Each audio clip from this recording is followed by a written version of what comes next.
My name is Tom, and this is a story I never imagined I'd have to tell. It's one of the most painful experiences of my life. It all began with a feeling, one I didn't want to accept, one I tried desperately to push aside. But no matter how hard I tried, it wouldn't leave. Sarah, my wife of 9 years, and I had built what looked like a perfect life. 2 kids. Ethan, our 6-year-old son, and Lily, our 4-year-old daughter. A home we loved, stable jobs, a life that many would envy. Before I go any further, please subscribe. It really helps us share more stories like this. But slowly, things began to shift. At first, it was subtle, almost imperceptible. Sarah started coming home later and later from work. I'd ask why, and she'd say, just finishing some work or had a meeting. I didn't think much of it at first, but over the weeks, those late nights became more frequent. I tried to be understanding. Work can get demanding. Then came the little things that didn't make sense. Her phone was always face down on the table, always locked. Calls in another room, texts sent in secrecy. I tried to dismiss it, telling myself I was overthinking, that maybe I was just tired and stressed. But deep down, I knew something was off. We were no longer connecting. The warmth, the affection, the laughter, we'd lost it all. Sarah became distant, and I became frustrated. I kept thinking, what happened to the woman I married? The one who used to laugh with me, share everything with me? The intimacy vanished, replaced by a growing chasm between us. One night, after yet another late return, Sarah walked in near midnight. She was clearly tired, but something felt different. Hesitation in her step, reluctance even to meet my eyes. I decided I couldn't live in uncertainty any longer. I had to know the truth.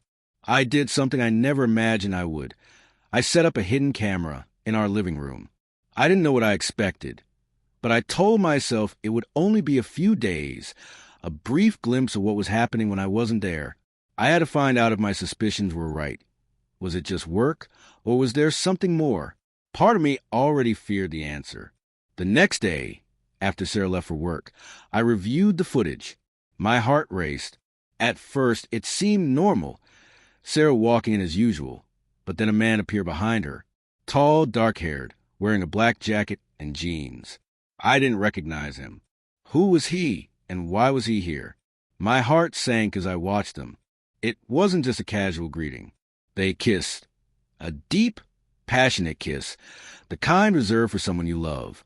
I couldn't breathe. I paused the footage, tried to process what I was seeing. My wife, the woman I trusted completely, was kissing another man. I replayed it again and again to make sure I wasn't imagining it. But there it was. Sarah was having an affair. The worst part? It wasn't a one-time mistake. It was ongoing. They sat together, laughing, sharing wine, touching, exchanging looks full of affection. This wasn't a fling. It was love, and it had been happening for a while. My world was crumbling. How had I missed this? And then the scene that broke me further. Ethan and Lily came running down the stairs, greeting Sarah and the stranger, who was now seated on our couch. Ethan ran straight to him, calling him Uncle Chris, and Lily hugged him, laughing. I froze. My 6-year-old son, the boy I'd raised, was calling this man family, the one who had always been there for them, helped with homework, tucked them in, taken them to the park, me, was suddenly replaced in their hearts. Tears filled my eyes. How long had this been happening? How many times had Sarah brought him into our children's lives as a friend? My kids were innocent, unaware of the betrayal unfolding around them.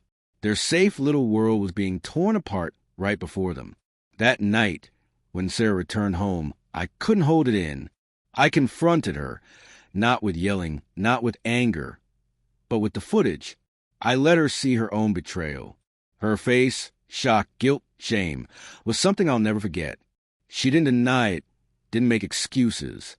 She broke down and told me everything. Chris was someone she met at work.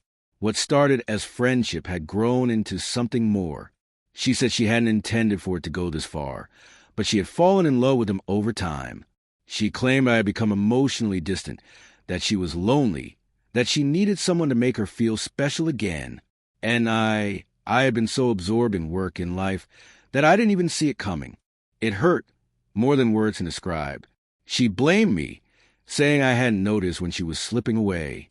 But I had been trying, doing everything I could to fix what I thought we could still save. I stood there hollow. How could I ever trust her again? How could I look at her the same way? She had let him into our home, our lives, our children's hearts. That couldn't be undone. She promised she would stop seeing him, but I couldn't believe her. Not anymore. The hardest part was telling Ethan and Lily. I wanted to shield them, but they already sensed the tension, saw the pain in my eyes.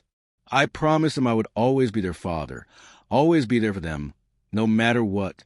But I had no idea what our family would look like going forward. The next day, I filed for divorce. I couldn't stay in a marriage built on lies.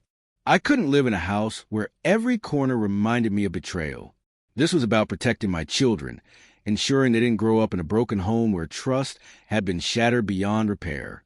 It was painful, but I knew it was the right choice.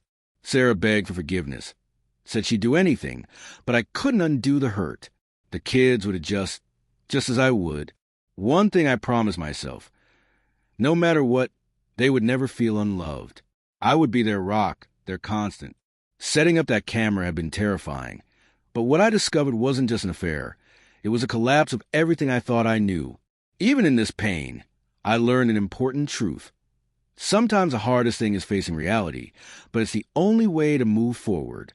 Now, I'm learning to rebuild, to heal, not just for me, but for Ethan and Lily, who deserve more than I could have given them before.